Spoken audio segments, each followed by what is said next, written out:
Previously on the Jay and Dan podcast. When we worked down there, the Jay and Dan story.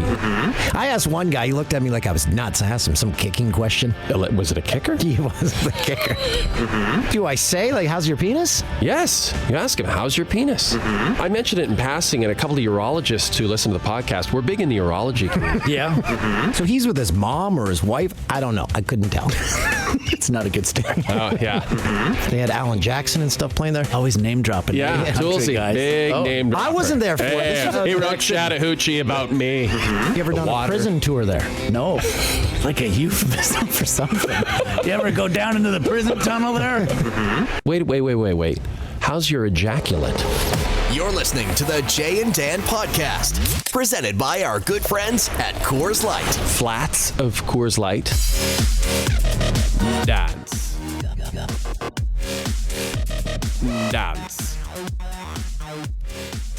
Hey. It's our first podcast for February. Yeah. February 5th, 2018. February. The month that people are, hey, we're almost out of winter. No, February, it's a rough one. We're still in it. We're still in the muck. It's, it's still chilly out there. And we're about to head to Korea this Friday, where apparently it is just as cold or colder than it is here. Yes. So that'll be different I for just us. checked the Pyeongchang weather. fun. Minus 15 Celsius. I mean, that's not bad, but then you add the wind chill. It's going to be... You add the wind chill. It's going to be the coldest Winter Olympics on record. I'm very much looking forward to it. What is the thing you're looking forward to most about the Olympics, Dan? Experience another culture. I like getting out of my backyard, literally. Yeah, that sounds good. And this is where we remind you, we are doing our show live from the Olympics every single night. And can I just say this? Bit of an issue with scheduling. We're all over the map. We're usually on at midnight Eastern, 9 p.m. Pacific, as you know. For the Olympics, because of events, they go long, this and that, we're kind of all over the map. We're on at midnight some nights. Some nights we're on at 1:30. Some nights we're on at 2. Here's my message to the podcast listeners, and I really want you to pass this on. Set your PVR and record SportsCenter with Jay and Dan throughout the Olympic Games. Do it for us. Just record it, and then you can watch it whenever you want. Maybe with your kids, maybe with your mom, maybe with your dog. You can tell your dog, hey, those guys are friends of mine. It'll be true. If we were being pushed back and we had to do those shows here, I'd be like, oh, God. But that just means we get to sleep longer. Yeah, or we got to Because- get up early and start shooting bits. Local time, we're going to be like 2 in the afternoon broadcasting from the top of an elementary school. And we aren't even joking about that. So now are the kids still in school? I would think so. That's Maybe what they've got the Olympics off. I don't know. haven't asked this question. So are the kids like our broadcast interns? Gotta That'd be fetch us great. Scripts. Get us more stats. Yeah, let's go. And some kimchi. It's going to be a fun time. The journey there, we've got crew already there because they've got to prepare everything they're for on us. the ground. They're getting things done. And all of them say, it's a bit of a journey here. Yeah. Well, it's like a 15-hour flight And direct? Then once you're in the airport, if you've ever landed at Olympics, it's a bit chaos. Yeah, because we got to get our validated and all that. And then you got But someone will help us. There's always volunteers. That's what I hope. Waiting. There always is. You just look. We'll look like we always look, like we don't know what we're doing. I was speaking with someone, and they said, well, you should be able to find your way. I said, well, here's the problem Jay and I always have. We always assume the other one knows where we're going. Yeah, and neither of us do. And usually, at Fox, we always had someone like a handler who would guide us. Those handlers are all over in Korea already, preparing our beds, fluffing our pillows.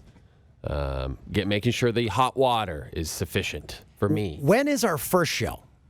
First show, I believe, is this Saturday. This Sunday. Sorry. So the opening ceremony is this Friday the 9th. I think our first show is this Sunday, the 11th. But don't quote me on that. SportsCenter with Jay and Dan at the Olympics. Don't quote me on that. We can't confirm we are going, though. So yes, we are. It's going to be fun. Going. We'll be, yes. And it's going to be the regular show that you see every single night, but just from the Olympics with Olympic content. That's right. Well, and it'll also have, because the NHL players aren't going because Gary Bettman is then you get the fact that there's still NHL going on, which is a good thing because we'll have those NHL highlights for you. We'll have the Olympic highlights for you, NBA, everything. It's going to be great. I can't wait and interviews, right? We're going to be at the Canada Olympic House. At the Canada Olympic House, we have been given clearance thanks to our great relationship with Coors Light, who sponsors this podcast. Molson Coors, obviously a company that's a heavy sponsor of the Olympics. They sponsor Canada Olympic House, so we're going to do our interviews there, and I think we're going to do our podcasts there. We are promising this. We will do our 2 podcasts over at the Olympics, unlike Sochi, where we just kind of forgot. We didn't forget. It's just our workday was so small. We went to all the events, and then we had to do like a 4-minute hit for our show. So a 4-minute it almost seems like it was not worth it for them to send us over there.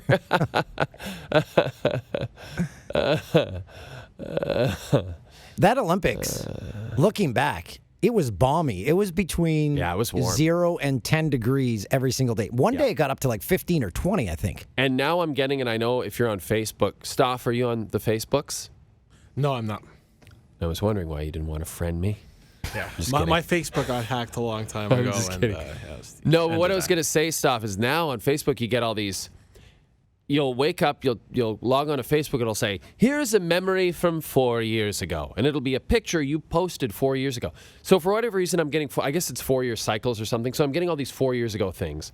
And as it so happens, I'm getting right now all the Sochi stuff. So every day I wake up, I see it, I send it right to Dan so he can see how his hair looked. Yes, how many more pounds he had on him at the time? I was 25 pounds heavier, and I think 10 of that was hair. Yeah, your hair, I can't even describe it. It's, I can.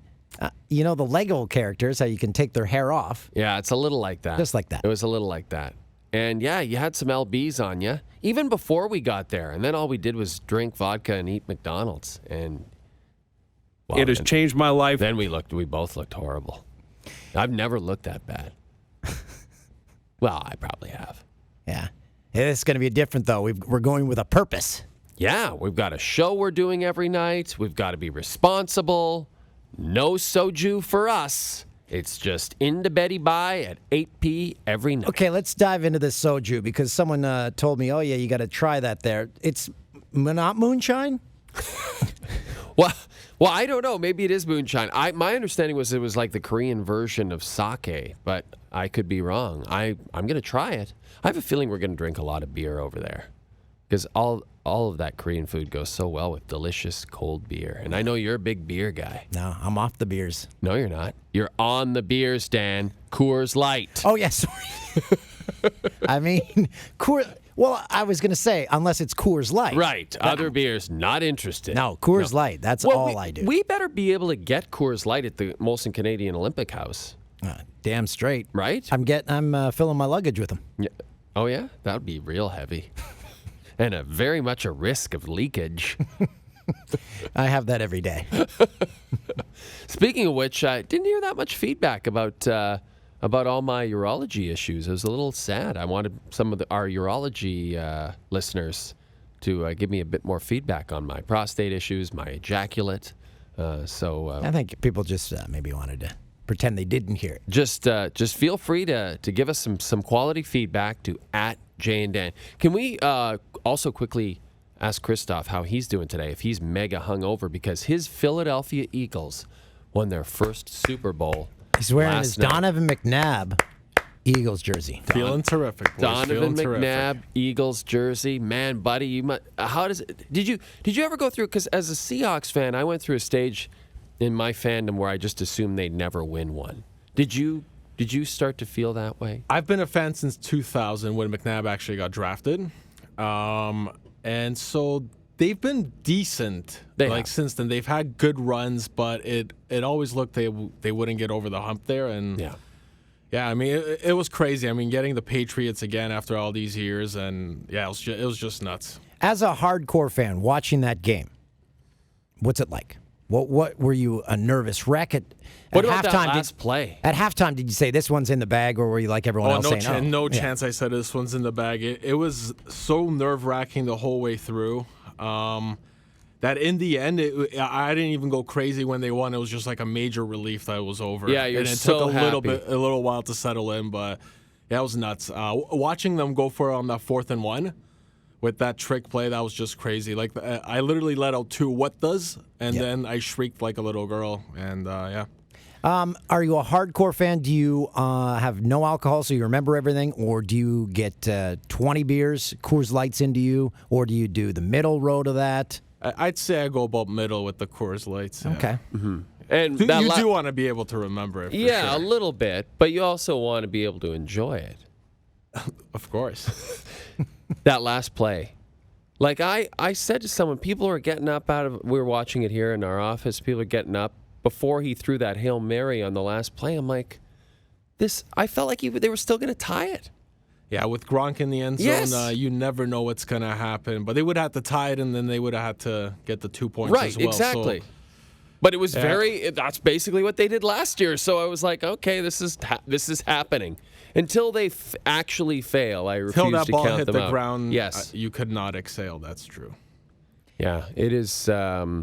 It's a fascinating. I have to say, though, people are right. That was probably the best Super Bowl I've ever seen. It was incredible. Like, to watch, it was a blast. And we're going to be talking more about the Super Bowl with the NFL Network's Dave Dameshek. He's on the NFL.com. He's on the NFL Network. He's everywhere. He has. He was there for the entire week, so we'll get his take on it being in a cold weather city. They took a lot of heat for that, but the game was indoors. Hey, and they have a new stadium. That's kind of the deal. You get a new stadium, you get a Super Bowl. And you know what? So, like, what's the difference? We were in Houston last year. The only difference is Houston, they had that sort of outdoor thing where we did our show, but that was like a tiny little area. The main fan experience was at the Houston Convention Center, so you had to go indoors for that. Minnesota had the Mall of America. I don't know. I thought it was a good place to have it. That stadium did look amazing, didn't it? Yeah, looked pretty damn I can't cool. wait till we go on a road trip, guys. I haven't checked on the city of Philadelphia. Is it still standing? That I'm not sure of. How about there that was some guy who crazy ate- footage out there. Yeah, that guy who ate. Why are you Yeah, doing why that? did that happen? Like, why? Like, what? Listen, I talk about my ejaculate on this podcast, and I would never eat. Or would I? Cut to People Jay do in s- Korea. People eating- just do things. I don't get it. I don't get why you throw garbage or break things or jump on top of the Ritz-Carlton awning and crush it. Yeah, you do it because you're bombed. Because you've had 20, you've gone for the 20 Coors Lights instead of the 10 that Stoff had last night. Yeah, you're happy, but yeah, I don't get destruction. I don't understand destruction. But some people get, loaded and they get super violent. Producer Tim is one of those people. Oh, that's all I know. He's the only one. Your take on the Justin Timberlake halftime performance? So I didn't really watch much of it, to be perfectly honest. What I saw is what I expected. I think he delivered what his fans would want. So I think people, if you didn't like it, you just don't like him. I don't really like his music at all. So it's not something I'd be interested in paying for. Having said that, as Larry David would say, I thought the Prince tribute was good. I'm on that side of the fence on that one. As I said on our show yesterday, I really think he was in an impossible position. If he doesn't acknowledge Prince or give him a tribute, then people are like, oh, like Prince, he's from here, And if he does do the tribute, they're like, oh, thanks for appropriating Prince and his music, and he's dead. He wouldn't have wanted that. It was a completely no-win situation for Justin Timberlake on the Prince thing. I am happy he didn't go with the hologram, though. I am now seeing all these sporting events because my daughters are at the age where they can everything makes sense to them now. So them watching that performance, so they're trying to wrap their heads around, first off, what the is this game? And then I'm like, okay, well, Justin Timberlake's going to play. And they're like, okay, well, why? I said, well, they have a big perform at halftime because it's such a huge event. There's like over 100 million people watching. They're like, okay. So we get all set, and he starts playing songs and going from song to song. And then my oldest, Sydney, says, is he playing every one of his songs? And I said, yeah, they play the hits. I said, we know all these, right? And she goes, yeah, kind of. And then they played the Trolls song, and that's where they got into it and started dancing around. Did he do a new song? He must have done one new song. I think there was one new song. Yeah, they usually do one to promote. Hey, how about something from the new album? But it was very rare in today's day and age that he never brought out another performer. That's true. And everyone expected it would be Sheila E. Janet Jackson. She actually sent out a Instagram the night before saying, I am not performing at this event. It's funny how her career went downhill after the last time they performed together at the Super Bowl, and his went straight up. Anyway, I was fine with it. He did what he was supposed to, play the hits. Yeah. What else do you want? So where do we stand again on our artists who haven't been Super Bowl halftime performers but should be? You're very limited at this point because you've got so many mid-range artists that all their music sounds the same, and I'm not saying Justin Timberlake sounds any different. His just sounds like Jamiroquai's. Yeah, pretty much. Taylor Swift. Yeah, Taylor Swift could do it. Now, hasn't she done it before? Maybe not. So, T-Swizzle next year. Bruno Mars, you can bring him back. He's got hits galore, but he's already done it twice. What about bands like, I'm just throwing this out there. U2. Well, they could definitely do it. They've already done it. What about a band like The Killers? No, not a Can't do mass appeal. No. No. They could have maybe done it 10 years ago, but maybe not. How about Foo Fighters?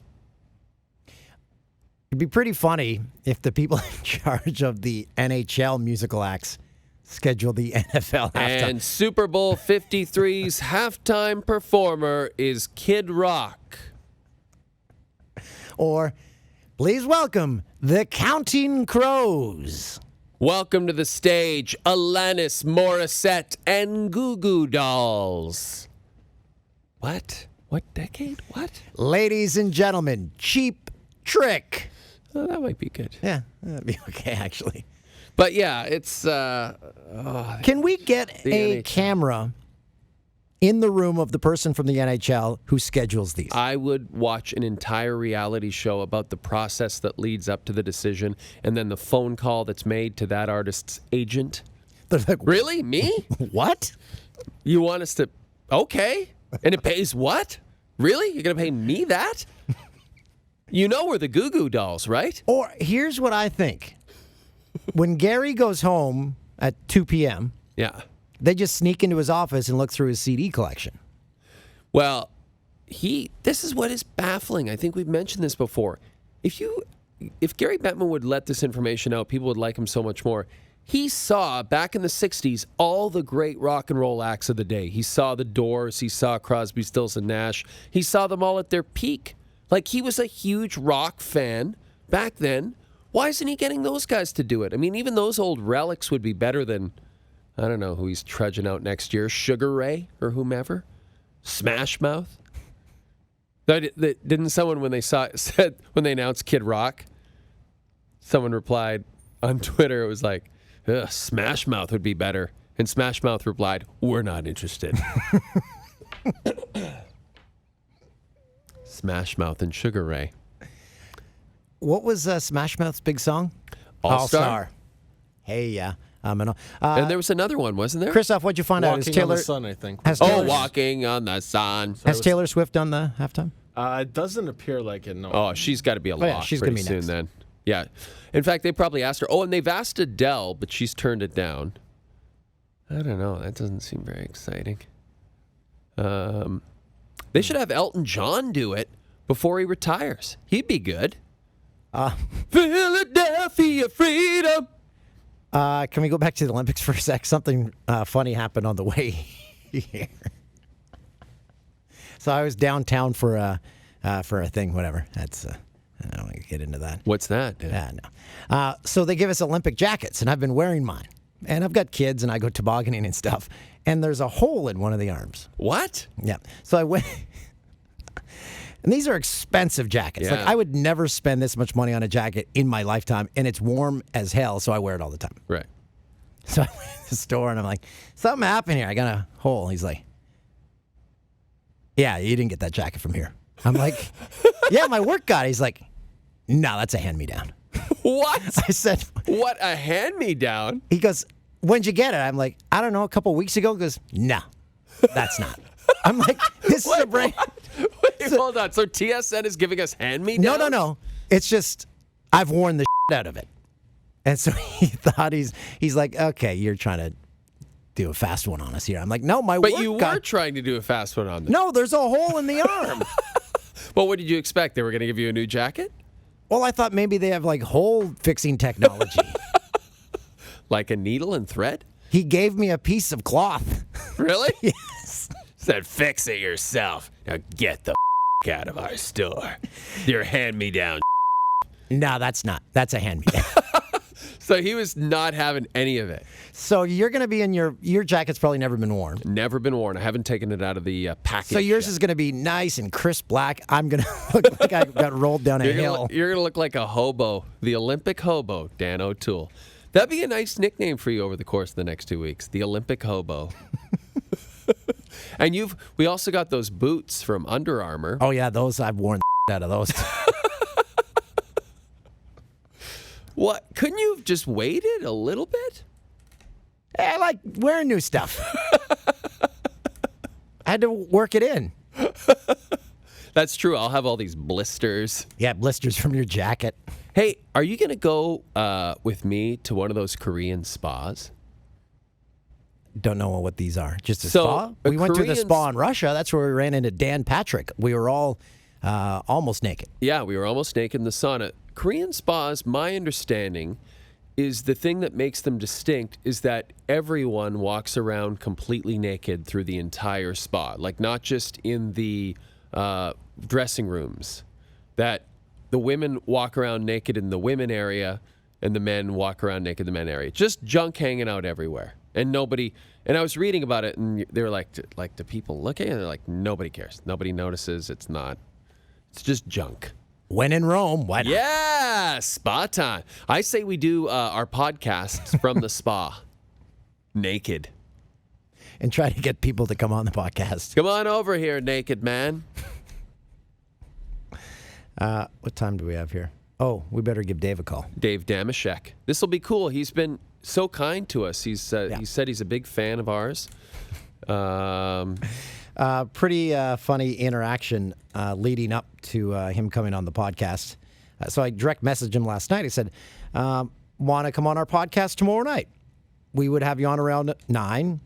Just shoot the shit about the Super Bowl and Mini. Would love to have you. He said, sure, would love it. Just call me at this number and you just call me at this number and make it so. I said, amazing. What number? He said, this one. Fun. I said, this is Twitter. There is no number. So off to. He said, show off. So he doesn't know how Twitter works, so that's great. Well, he doesn't have to. If he's a great television and radio and internet personality, then he can just get by on his charm. Yeah, so I want to know if he is one of these people who said, Dave's here? Dave, you on the line? Dave? Where were you guys this week? I was looking everywhere for you at Super Bowl 52. Hi, Dave Dameshek. It's wonderful to have you on our podcast finally. Ah, what a pleasure. What a pleasure. I can tell you honestly, 52 weeks ago, the highlight of the Houston, Texas Super Bowl was getting to kibitz with and get to know ever so slightly the two Canadian legends. What a great time that was. You're in a vehicle. Are you driving back from Minnesota? How did you know? I was in my car. That's right. I'm actually pulling over. I was about to pull up to my home after 8 days away to visit my young children, and I feel like I'm not trying to make you feel guilty because I'm kind of conflicted about how much I want to get in there given the hour because it's bath time and dinner time, and that's not, Oh, so we're helping you out, Dave. Yeah, yes, thank you, is my point. Okay, so give us your take. First off, the experience in Minnesota. Everyone complaining about the cold. How did you like it? Listen, I really don't want to get up on Mount Pius, but what is wrong with everybody whose jobs are to talk about football for a living, and you're sent away to, if nothing else, if you have children, you get 7 good nights of sleep, and you get to kibitz with all the pro football glitterati and interested celebrities. And it was chilly outside, and all people could do was bellyache. I just kept saying, what kind of people are you that this is such an issue? It's a fun little vacation for you. We're off experiencing the elements. And by the way, no one said, hey, now that we're here, each of us has to stand outside in it for 11 straight hours. Hey, no one said, get a shovel and scoop up some snow. We walk through it. We get into a car, then we arrive where we're going, then we get into the cold for about 11 seconds, then we're back out of it. Really, what's happened to our society? Okay, so you aren't a purist that says it should only be in warm weather climates for the Super Bowl? No, it has nothing to do with being a traditionalist. I just would love for it to be for pleasure's sake in New Orleans at least once every other year. I think that would be a cool way to go. But I've always thought that it's unjust as somebody who's a Pittsburgh Steelers fan. Why don't we ever get a home game? Well, we don't go to the Super Bowl anymore anyway. But if we did, wouldn't it be nice for us to have home field advantage? Isn't that an inherent advantage to everybody who is a fast-track dome or sunny weather team? Why don't we get when's it our shot to play in 11 degrees? Come try that, Drew Brees. See how it goes for you then. I think, Dave, all you really have to do is just knock down your beautiful stadium that's perfectly fine and build a brand new stadium, and then you'll get a Super Bowl. Well, I also don't like. Yeah, that's true. That is the ticket to Super Bowl hosting. But I also think that it is philosophically shameful that that either of those teams, the Vikings or the Lions, they play in the NFC North. It's supposed to be rugged stuff, and yet they dome the stadium. Well, why would you dome? But it's really cutting your nose to spite your face. Again, to my point, do you think the Rams want to go and play you when it's -2 degrees outside? They don't want it. The same. The Cowboys, they don't want anything to do with that. Why do you dome it? So your fans are a little bit more comfortable? The buy-in, the other side of it is that when you sit out in the elements, we all delude ourselves to think that the athletes care as much as we care about the game result. But, we delude ourselves to that degree. We also think that by sitting in the stands when it is 8 degrees, we feel like it's a communal experience. You're not in this alone, players. We're in it with you, fellas. We're up in the stands. Tell us about the stadium there in Minnesota, the amenities, the concessions. Well, I'll be honest with you. I was in the bowels because for everything I've just said, I am in fact a prima donna and will not rub elbows with comments. No, they took me into they really did just take us right into the media thing, and then they had the buffet business going. I did that. I didn't do the concessions. A lot of game meats, a lot of delicious game meats. They had freshly hunted in the Minnesota wilderness. Yes. But you know what was also great was people keep saying, oh, Minnesota nice. They were very much like Canadians. Lovely people. And it almost was weird to me because, you guys saw what happened, how they missed out. Imagine, I think people didn't want to put too fine a point on it to hurt the feelings of the people hosting us for the week. But it was really a weird thing so you're Minnesota and Stephon Diggs, if you're there, he catches that touchdown pass, and it's a miracle, and it's great. And now you see, wow, if we could just beat Nick Foles, we host the Super Bowl. Then instead, the Eagles vanquish them, and then as a result, the Eagles come to their stadium where they were just celebrating the Diggs thing, and then they paint the end zone Eagles green. I know. And now we have to host all those people, and we have to be nice to all these visitors from the city of Philadelphia. Good news is the Eagles fans are lovely people across the board. So that much say. But I was hoping the Vikings would have a home game for the NFC title, because wouldn't it be great for the visiting team just to send a message when they run out onto the field in the NFC title game? 2 weeks later, the Super Bowl's there. They just bring their luggage out onto the field with them. Right. Like, we're staying here. We're not leaving. We're staying right here. We're going to sleep on the field till game time. Dave, as far as the game goes, where does it rank for you? I didn't really consider that. For me, as a Steelers fan, I'm biased. I'm over the moon about the result because it allows the Steelers to remain the one and only with 6 Lombardi trophies. Yes. And I saw a lot of, everybody's a vapid cynic now. Everybody's got to say something snarky. Nobody can ever just enjoy things. I noticed a ton of people as I was sitting there delighting in this magnificent game. I noticed a ton of people on social media saying, "This isn't real football. Is anyone going to make a stop tonight? Oh yeah. Is there going to be a punt tonight?" Oh, I'm heartbroken for you that you're having a shootout, an electric shootout with the greatest quarterback of all time versus the all-time underdog story, Nick Foles. I'm sorry that this isn't rising to the level that you anticipate. Yeah, so Sorry, those it's are the practically people. a Hollywood script for you. Yeah, and these are the people, 10-3, give me that game any day. Go yourself. People, they win it. They win both ways because then they say, yes. When there was that 2 years ago when the Cardinals and Seahawks played, I think it was a 6-3 overtime game, all those same curmudgeons love to pronounce, "I know most of you didn't enjoy it. I loved it." I'm a tell us defense more. first guy. Serious football, man. Please tell us more. Dave, how many parties did you hit? Did you hit any of the big ones, like the direct TV parties or anything like that? Listen. I'm not the I know what you do, and you do it perfect. It's what we did. You go back to your host hotel and hang in the lobby bar. That's it. That way, what's better than that? If I am not, and I'm sincere. I don't want to sound like a jock sniffer, although I surely will. Listen. If I fail to be impressed by hey, I'm sitting next to Mean Joe Green. That's the greatest at the restaurant. I love kibitzing with these guys. They literally are all over the place.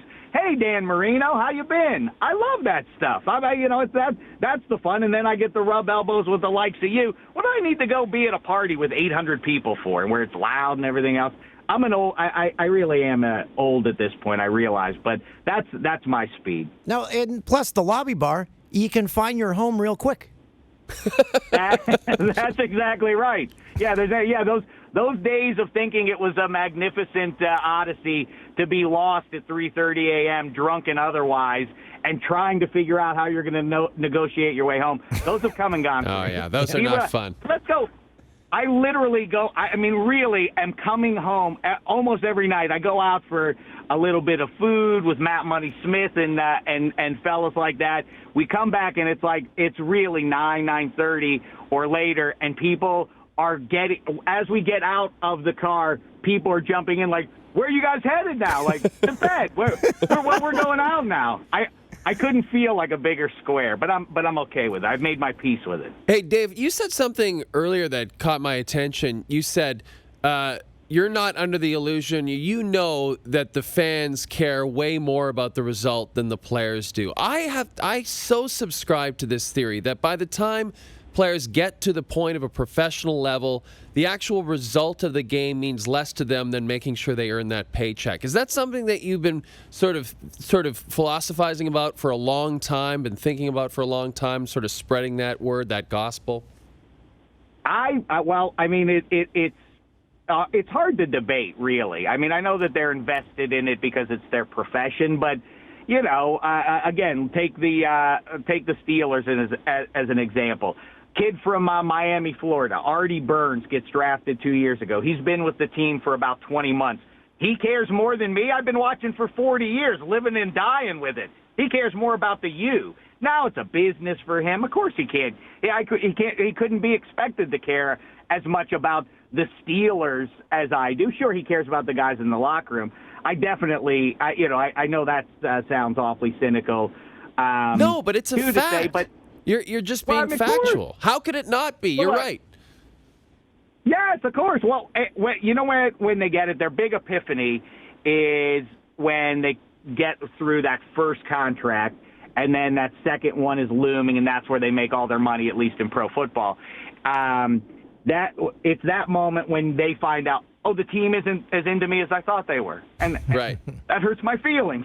and that they really do get that, and then they sour on the the love of football, and it becomes more clinical to them and taking care of their families and all that stuff. But all that being said, I will say legitimately, one of my favorite teams I can remember being around is these Philadelphia Eagles. They are, I'm from the other end of the state, but they are Malcolm Jenkins. I don't know. I'm not getting political or anything like that, but I love those guys. Malcolm Jenkins doing what he did with the take a knee. Colin Kaepernick did his thing, but he didn't really, he didn't manage the message or however you want to put that. He sort of did the knee thing, but then he didn't publicly discuss why he was doing it all that much. He sort of shied from that because I think he got beaten down by the Niners or whatever, that it was inappropriate to do. But Malcolm Jenkins then picks it up, and then Chris Long walks over to him. And imagine, legitimately, now it's a white guy putting his arm around Malcolm Jenkins, and that definitely takes it to an even greater level. And at the same time, you have, Nick Foles. You see him up on the podium on Sunday night, and, he's clearly a born-again Christian guy, and they really don't care. Yeah. And they really do. It's easy to say, because, why is it, by the way, as a side note, every team over the last 25 or 30 years in any professional sport, at the pinnacle, at the peak of their professional success, just after a championship, they all must announce, no one outside this locker room believed in us. Right. Why that one? Why is that the bit? Why is that the bit? No one? All the people who flew in from whatever city to watch you try to win it, they're just masochists. All the people in Vegas, like half those people in Vegas, like, I like losing money. Like, somebody believed in you. What do you mean nobody believed in you? Your parents don't? Nobody did? Yeah, it's a hollow rallying cry when you really put it that way. These guys are just really lovely. Nice. I always say, I'm a guy, but the guys who I name for you, they're men, Yeah. Someday I would like to be a man. Well, I like Doug Peterson, too. Like, I think that guy is a cool cat. And, I know it's kind of a cliche now. Everyone's kind of said it, but he coached yesterday the only way you could possibly beat the Patriots. He was just basically laying his testicles on the field with every offensive play he called and said, we're just going to match you play for play. And it was the only way to do it, and he pulled it off. Plus, you know what he did? He used our philosophy that we've taken on the show is, why not, eh? Where you're like, we're here, why not, eh? And he seems like a leader of men, too. Like you heard all the players talk about him after, and of course they're going to do that after they win the Super Bowl, but he just seems like the kind of guy that players would want to play for.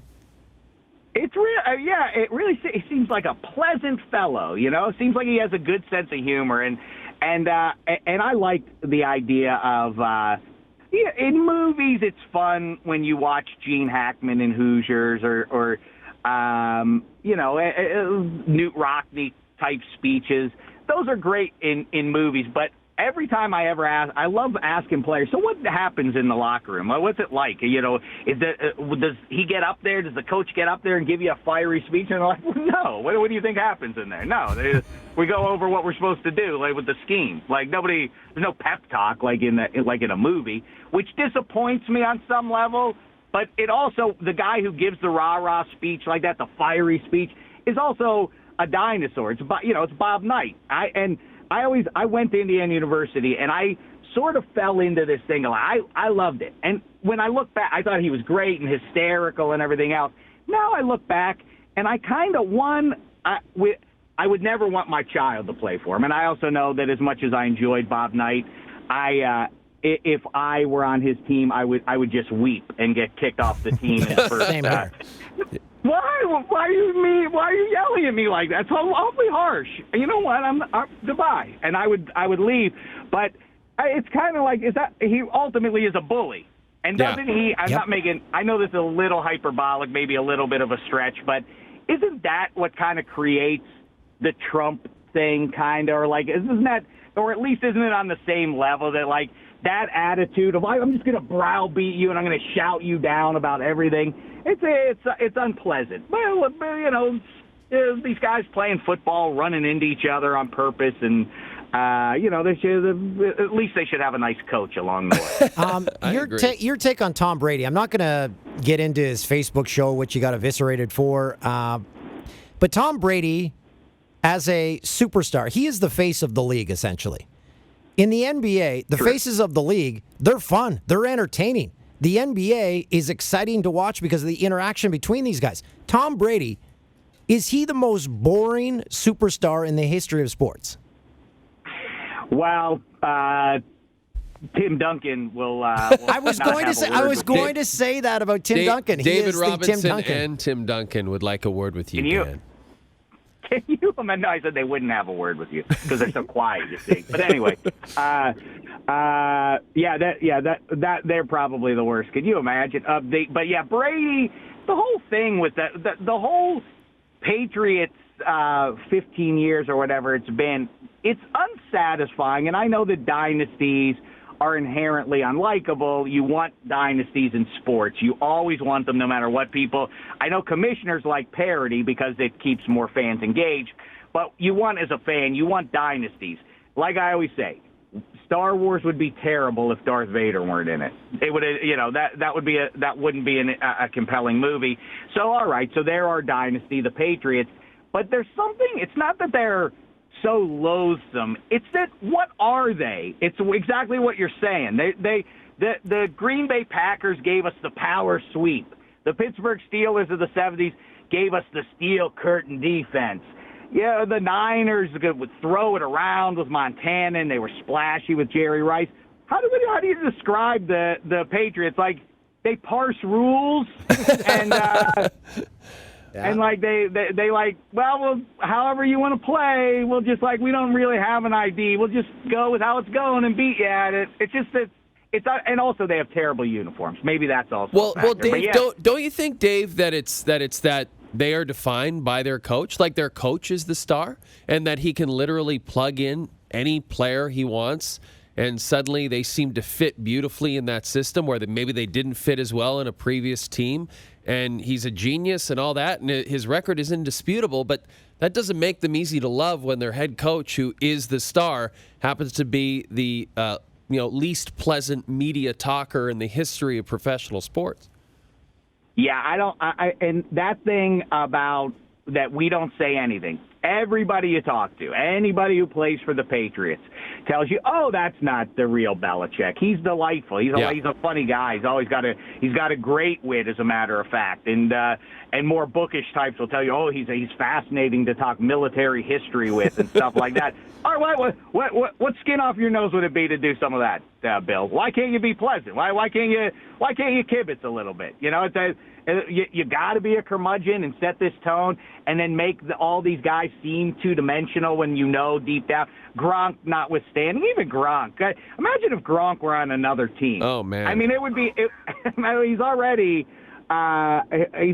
funny to watch, but I mean, imagine if he weren't on the Patriots. That's the only thing that tamps that down. Yeah, I guess that's my hypothesis why they seem so boring. But I'm with you too, Jay. That the point is, it's real. Dynasty doesn't really apply, because it's two guys. It's Belichick and Brady, and the three of us could be on the team, and we would win at least through the divisional round. It doesn't matter. Like, Belichick figured something out, and I don't know what it is, obviously, or else people would start mimicking it.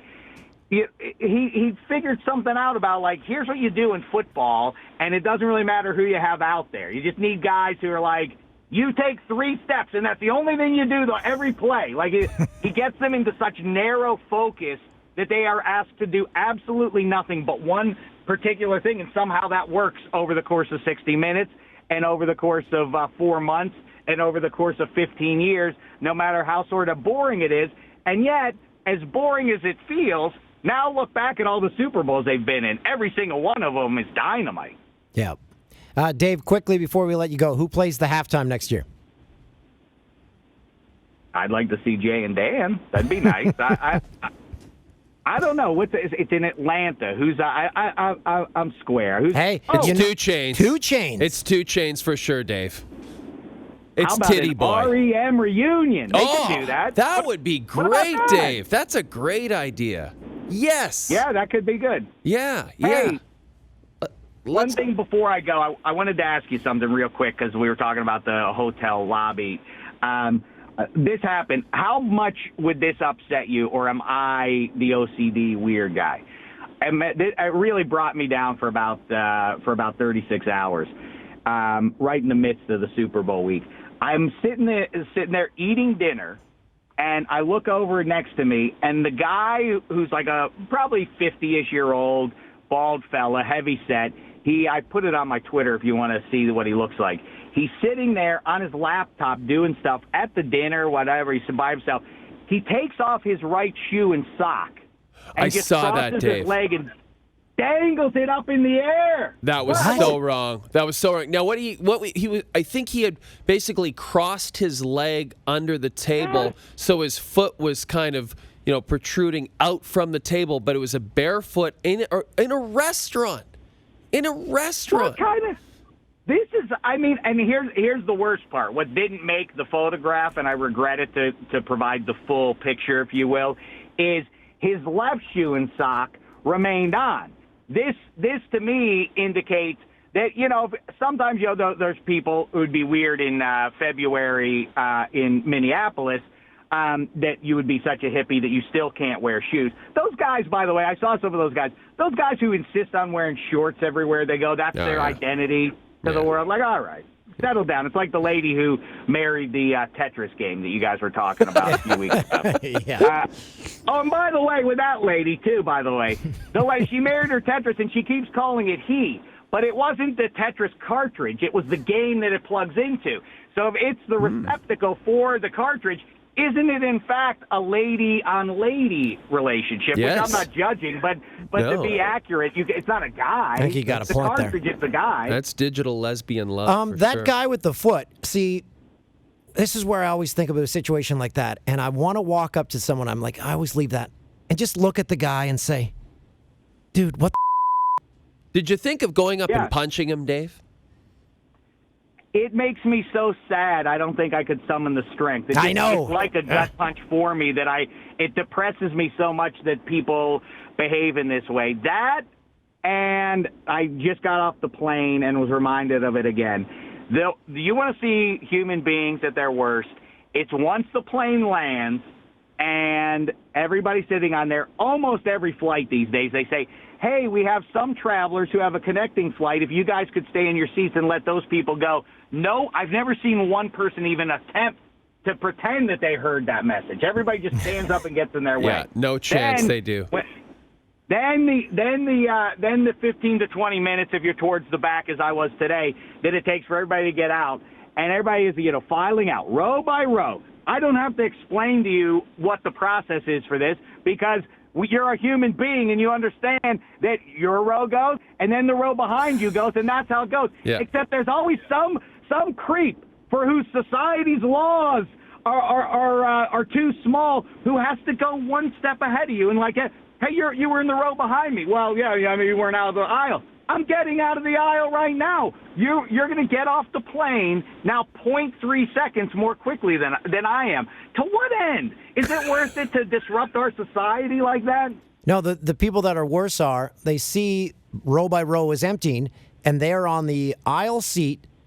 When it gets to the row, they stand up, block everything, and then start putting on their jacket slowly.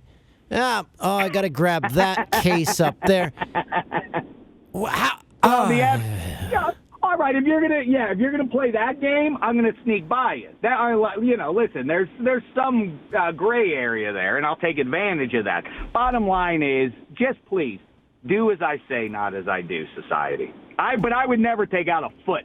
I would never take out a foot. I would never think of it. I would never. Yeah, and I think that the only thing worse to me is clipping the people who clip their toenails on the subway. Like that's where you want to take that toenail clipper and just jam it up their esophagus.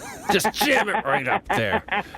Dave, it's bath time. You got to get in there, so we got to let you go. But, man, it was such a treat having you on. We're such a big fan of you, and we hope maybe we'll see you next year in Atlanta. We'll hang out with Michael Stipe and 2 Chainz. It'll be an incredible time. this is already coming together beautifully. But yes, I love seeing you guys on the TV and on the internet and all the rest of it. Miss you down in LA, and yes, we'll have to do if you're willing. I hope you guys will join us for a home and home, because Jay, don't forget, you promised we're gonna have, because now football season's over, we can cut it loose.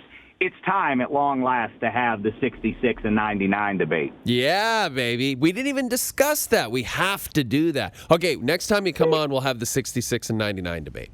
Or we'll do it on the Dameshek program. Either way, however you guys choose. Okay, well that sounds good. All right, my friend, it was a pleasure. And hey, you know what, people? Let me just say one more thing, because yeah. people love to know this stuff legitimately. People, I know you guys are real heroes to millions of people, and you had what I considered to be one of the great late-night shows on FS1. I really thought you guys were hysterical with that. People love you guys, and people love to know this about people like you guys. Behind the scenes, everybody, delightful. Just really, really nice people and fun people to hang around. Oh, thanks, Dave. You're a nice guy. More Jay. It's more me. I knew. See, that's how I stay quiet. I ended up in Dave's hotel room one night, though, in Houston. That's for another podcast. Thing. That's like a Tetris thing. We did what we did. We're grown-ups. We're allowed to do. That's not anyone's business what happens in there. What happens at the Super Bowl? But it is so funny. This Bowl. is a true story. We went back there like to have a drink or something because the bar closed. But it's so strange because you aren't expecting, as a grown man, another person to come to your hotel room. So you're like, do I tidy up? I don't know what to do. So it was a very interesting situation. Tidy up? The little desk table there that they have set up for me isn't for my used underpants. Don't judge me. Don't judge me, Dan. Okay, go get those baths done and give your family a big hug. Thanks very much, fellas. Great times. Take care, Dave. That is Dave Dameshek. What a great guy. Yeah. What a great guy. We got to call our friend. We got a special guest coming on. Staff's on it. And if you want to follow him on Twitter, it's at Dameshek. His last name. Yeah. But it's people don't know how to spell it. So Dameshek. Perfect. At the end. Yeah. Dameshek. See, I think his show should just be called Dameshek. You know, like... Or Checky. Like Columbo. Yeah, I would... If I saw someone doing that in a restaurant, get 10 Coors Lights into me and I'd walk up. The one time I did here, one situation in my life, I did walk up to someone because I was sitting at a bar in LA, and this gentleman... He said to the older woman that was serving bar, said, "Am I going to get my drink someday?" Ooh. And then after a while, and then he was rude, another comment. And I'm like, okay, I'll have another glass of wine and see what happens. And then on my way out, I'm like, it, what do I have to lose? And I'm like, don't treat a woman like that. Have some respect. And then he's like, he was silent. I walked out. I'm like, never thought of it. 2 weeks later, I was back in there. The lady said to me, "My knight in shining armor." Oh, she knew. That's nice. Yeah. So maybe every time I walked in a little bit. And yeah, she said he apologized the rest of the night. Oh, and, wow. She gave me drinks on the house. Maybe you should be doing that more often. But and then 2 weeks later, you went back, and you and that woman had sex. If I saw it again, I would definitely do it. I'll tell you one guy who treats everybody around him with respect and love, except for Dan on occasion. That's Jeremy Taggart, our old buddy. Hey, guys. How are you doing, boys? Holy Taggart, how long's it been? I don't know. Doesn't matter. Who cares? We're back. How are you, buddy? I'm good. I'm fantastic. I'm enjoying, the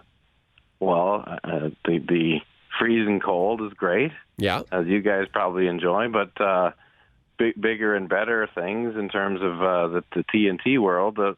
That's been going so well. We've been kind of enjoying that. The book was fantastic. So we're just kind of, everything's great. We're just kind of getting ready to gear up for a big 18, boys. Now, let's talk about the book briefly.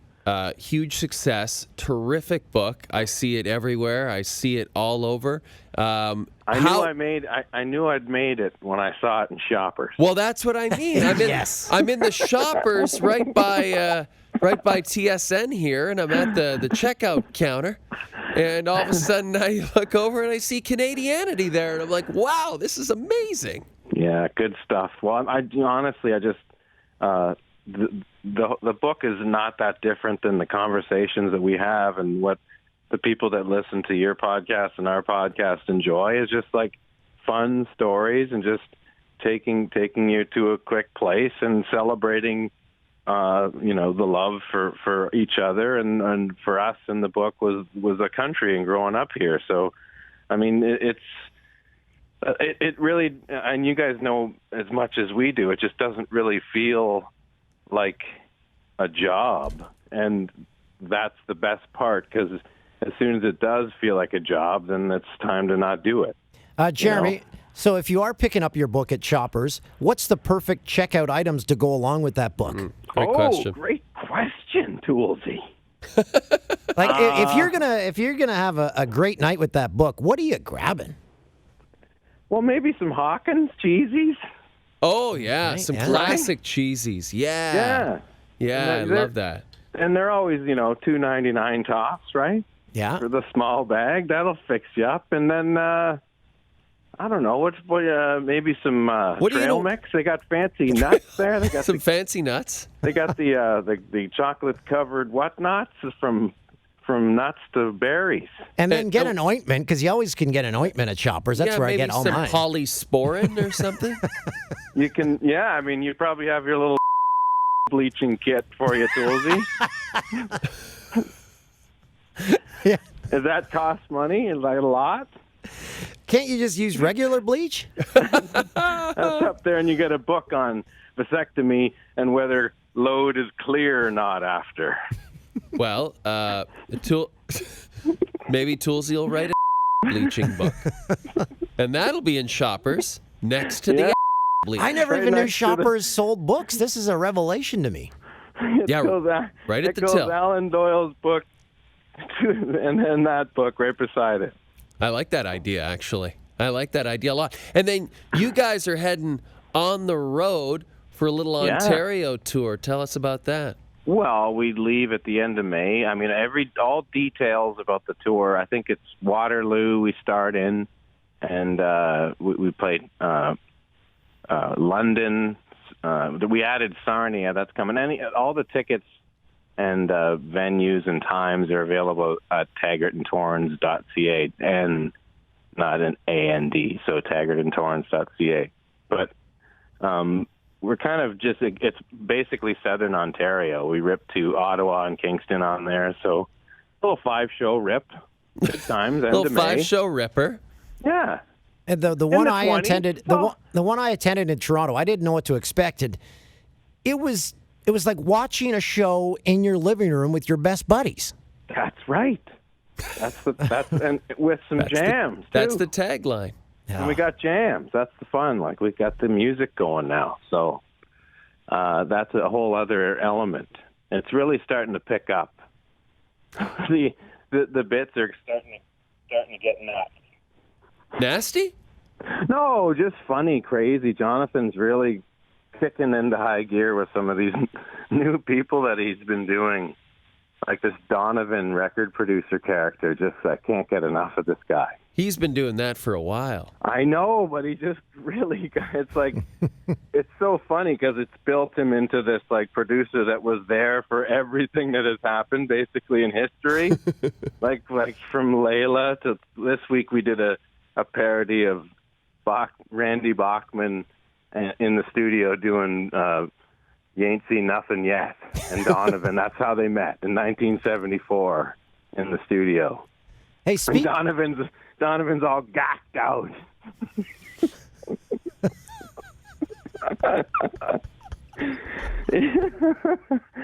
I could listen to Taggart laugh all day. I know, it's the best. He's all lobstered out. All stiff from the gack. What's the gack? Yeah. Cocaine. Back in 1974. He's on the scoop. Oh, scoops and snaps. So Donovan's getting a little into things, so he gets a little worked up on the session. Oh, yeah. How could you not when you're producing You Ain't Seen Nothing Yet? Yeah. Hey, I realized so stupid. I realized reading your guys' book that the reason you and Jonathan get along so well is because, now correct me if I'm wrong, you both were thrown into your adult lives at an early age. I didn't know Jonathan started hosting Street Sense when he was like 18. Yeah. And then you joined Our Lady Peace when you were like 16? Yeah, 17. 17. Street Sense was, he was, I think, 15, 16. And, very similar. And very similar families, too. Upbringing, the way we were. We kind of were very close with our parents, and kind of he was with his mother as well. So it's similar story in terms of how stuff went. But it really is chocolate and vanilla, because it's the odd couple as well. When we're on the road, like, he's like, good night at 8:30, at like 11:30, and I'm like sitting on the couch going, well, now what's gonna happen? Like, for example, one night in Victoria, the first night of our last tour, we did Airbnbs across the country. And we're at this Airbnb, and I'm like, I got to go down to the truck because we just got there and grabbed something. So I ran down to the truck and grabbed it, and when I came back, I didn't have a key. And he had gone to bed and turned his phone off. Oh, no. So cut to 2.5 hours later, me on the top of a homeless guy's shoulders with my arms up trying to get to the second floor balcony. How do you find a homeless man that will go along with it? Did you spend 2.5 hours looking for the homeless man? Well, just kind of literally hanging out on the streets for a bit, and then teaming up with this guy that's really tall. How did you convince him to do it? He was a really nice guy, like a super... kind of like a mice and men styles. Mice and men styles.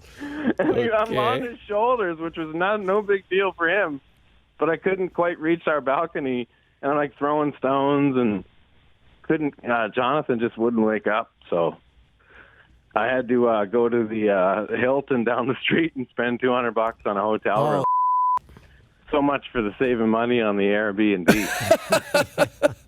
That's a rough way to start a tour. Yeah, I know, but that's kind of our and I'm texting him like, why is your phone off? Why did you turn your phone off?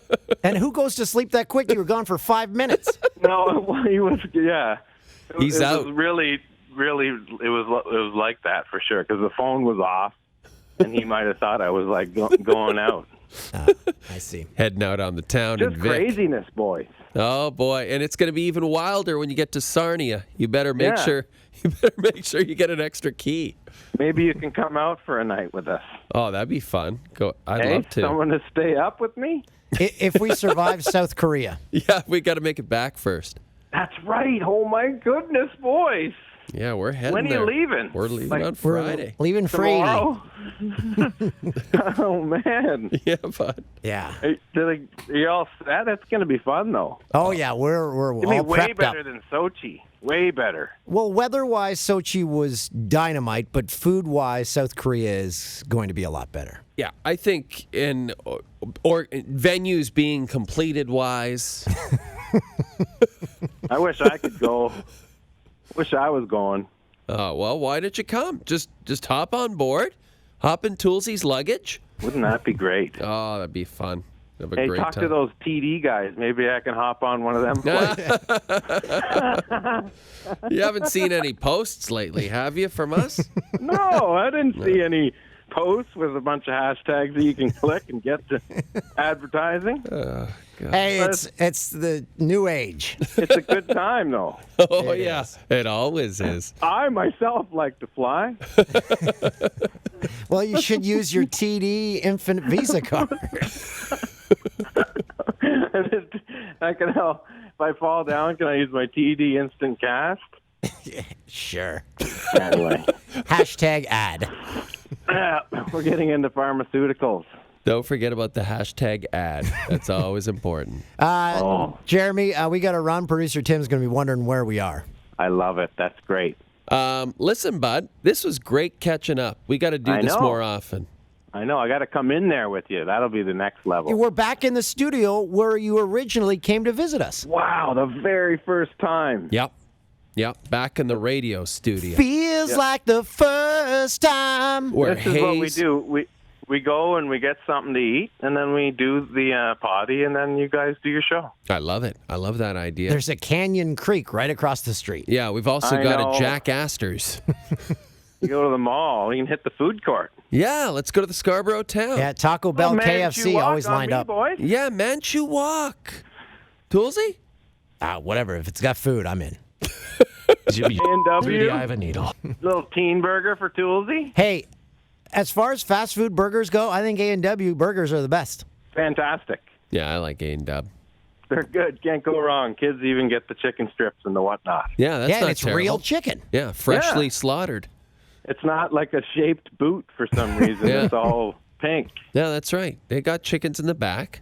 And the big guy from the commercials, that bald, kind of chubby guy, he's Yeah, I cutting like those that chickens guy. up. Yeah, he's Hey, A&W, come on board. Nothing better than an A&W and a Coors Light. And some Swiss Chalet to wash it down. Yeah, give me some of that chalet sauce all day long. Okay, Taggart, talk to you, buddy. See you, boys. That's Jeremy Taggart. You can check out their site and see them on tour. Seriously, it's a fun time. Taggart and it's a party. Torrens.ca. And don't forget to listen to their podcast. Subscribe to it. So It's funny, next man. podcast, make sure you definitely tune in for the week of February, what is that, the 13th will be our first one from our next podcast. We will not be in Canada. We will 12th. be Oh, no, February 13th. 12th. Yep, 12th. Yeah. February 12th, we will be in South Korea at the Olympics on this podcast next week. It is going to be crazy. Hopefully Bernie Kim will be there again. Yes. So tales of how we got there, tales of lots of tales. What's happening? We'll tell you what's happening at Canada House. All the cocaine being consumed. What if we have to, since we're broadcasting from the top of this elementary school, what if we're enrolled in this school and we have to finish the school year? Well, and maybe when we come back, we'll know Korean. Hey. And then barely this know podcast in 2 weeks will be exclusively done in Korean. And sponsored by Hyundai. Hey, right? Great car company. I Count drive me one. in on all of this stuff. But thanks for listening, and hey, we'll talk to you from Korea. South Korea. We're not crazy.